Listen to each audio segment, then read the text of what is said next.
حضرت ابو ہریرہ رضی اللہ تعالیٰ عنہ روایت کرتے ہیں کہ رسول اللہ صلی اللہ تعالیٰ علیہ وسلم نے ارشاد فرمایا، اذا عاد المسلم اخاہ، جب ایک مسلمان اپنے کسی مسلمان بھائی کی عیادت کرتا ہے، او زارہ، یا اس سے ملاقات کرتا ہے، قال اللہ تعالی، اللہ تعالیٰ اس کے اس عمل کے اوپر فرماتے ہیں، طبتا، تو بہت اچھا ہے، وطاب ممشاک، اور تیرا چلنا پھرنا بہت ہی اچھا ہے، وتبوأت من الجنت منزلا، اور تو نے جنت میں اپنا گھر بنا لیا، اپنا ٹھکانہ بنا لیا۔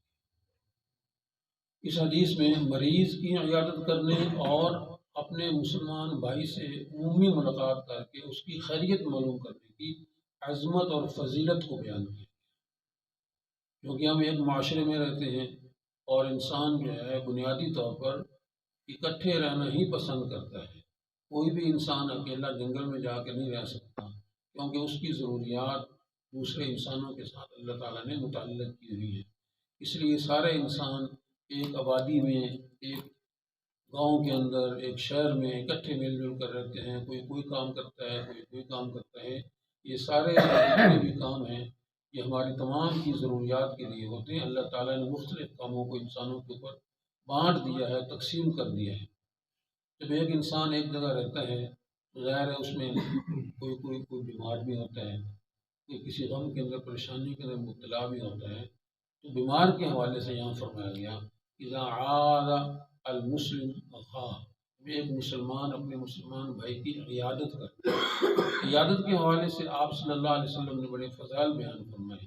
ایک حدیث میں ارشاد فرمایا گیا کہ جو آدمی صبح کے وقت اپنے مسلمان مریض بھائی کی عیادت کرتا ہے تو شام تک اس کے لیے 70,000 فرشتے دعا کرتے ہیں۔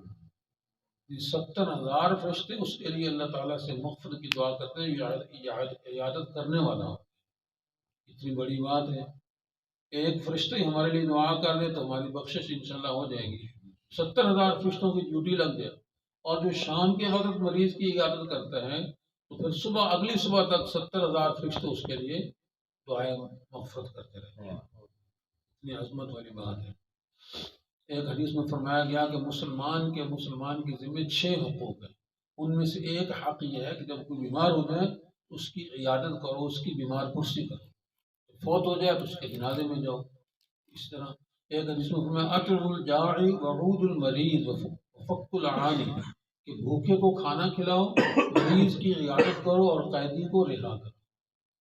یہاں بھی حدیث میں مریض کی عیادت کرنے کا اللہ کے رسول صلی اللہ علیہ وسلم نے حکم ارشاد فرمایا۔ ایک حدیث ہے جس کو حدیث قدسی کہتے ہیں۔ حدیث قدسی اس حدیث کو کہتے ہیں جس میں اللہ کے نبی فرمائے کہ اللہ تعالیٰ یوں ارشاد فرمائے، یعنی اللہ تعالیٰ خود ارشاد فرما رہے ہیں۔ اللہ کیا ارشاد فرما رہے ہیں؟ اللہ فرماتے ہیں کہ قیامت کے دن اللہ تعالیٰ بندے سے فرمایا کہ اے میرے بندے، میں بیمار ہوا تھا، تو نے میری عیادت نہیں کی۔ بندہ عرض کرے گا باری تعالیٰ تو جو اس قسم کی چیزوں سے پاک ہے، تو بیمار نہیں ہو سکتا، بیماری ہمارا تو یہ مادی اسم سے متعلق ہے۔ اللہ فرمائیں گے فلاں میرا بندہ بیمار ہوا تھا، تو اس کی عیادت کے لیے نہیں گیا، اگر تو اس کی عیادت کے لیے گیا تھا تو مجھے وہیں پاتا، یعنی تو میری رحمت کو حاصل کر لے۔ اس طرح یہ حدیث ہمارے سامنے جو آئی ہے، جب ایک مسلمان بندہ اپنے مسلمان بھائی کی عیادت کرتا ہے یا اس سے ویسے ملاقات کے لیے کسی مسلمان بھائی سے ملاقات کے لیے چلا جاتا ہے، کیا حال ہے، ٹھیک ہو، خیریت ہے، کیسا وقت گزر رہا ہے، مسئلہ مسائل میرے لائے کوئی خدمت ہو، اس طرح یہ عمومی تعلقات کو استوار رکھنے کے لیے، ایک دوسرے سے پیار محبت کو بڑھانے کے لیے دوسرے مسلمان کے پاس ملاقات کے لیے جاتا ہے تو اللہ تعالیٰ کیا فرماتے ہیں؟ قال اللہ تعالیٰ طبتا، اللہ تعالیٰ خود فرماتے ہیں تو بہت اچھا آدمی ہے، تو نے بڑا اچھا کام کیا ہے۔ اب اللہ تعالیٰ اس بندے کی تعریف کر رہے ہیں جو یہ 2 کام کرتا ہے۔ اب یہ تو نہیں کہ ایک وقت میں دونوں ہی کام کرنے ہیں، یعنی کبھی ایک کام کیا، کبھی دوسرا کام کیا، کبھی مریض کی عیادت کی، کبھی کسی بھائی کے لیے ملاقات کے لیے چلا گیا۔ اب اس ملاقات میں کوئی غرض و غایت نہیں ہے، بندہ کہا کہ شاید میں کوئی اس سے مقصد ہے، میرا کوئی دنیاوی مقصد ہے، یا کوئی میں نے کوئی سے سفارش ڈھونڈنی ہے، یا کوئی میں فلاں کام اس کے لیے۔ کام بھی دوستوں کو کرنے چاہیے، کیونکہ دوستوں نہیں کرنے ہوتے، مل جل کے سارا معاشرہ چلتا ہے۔